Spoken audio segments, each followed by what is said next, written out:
So, meron tayong customer dito mga paps, Click 150 Fi. So, magpapa-CVT pa lang si boss after 1.5 year daily use.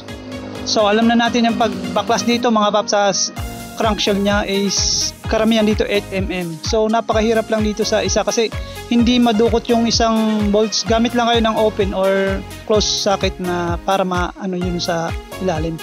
Kasi hindi talaga maano eh. So, ito yung ano niya, clutch housing, tsaka torque drive. Ito yung bell niya, sobrang dumi na talaga kaya kailangan na natin talagang i-CVT dito.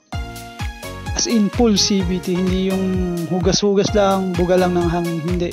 Dapat lahat. So gamit lang kayo dito ng 39mm na socket wrench para matanggal yun. So sukyatin nyo lang yung tatlong pin mga paps, gamit lang kayo ng flat screw, matatanggal nyo na yan. So ito na yung ano niya, center spring sa torque drive. So ito na yung laman ng torque drive niya dito. So napakadumi na talaga. So kailangan na natin linisin. Gamit lang kayo ng sabon na may sa tubig tapos or liquid, yung dishwashing liquid. Pwede yun, mas maigi yun. So pati itong shell, linisin din natin mga paps para isahan na lang. So ito yung niya, backplate. As in madumi na talaga. So lahat yan, binaklas ko yan mga paps. Ganun talaga ako mag-CVT eh.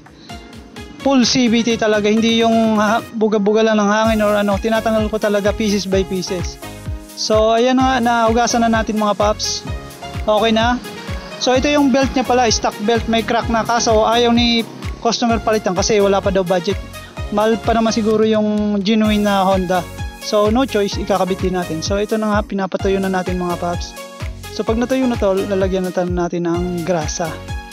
Gamit na ngayon ng high temp na grease. Pero make sure na wag sobrang lalagyan ng marami kasi kasi para hindi tumapon dun sa torque drive yung ibang grasa, yung sakto lang. So ayan, nabuo na namin, satisfied naman si customer. So maraming salamat sa inyo mga paps.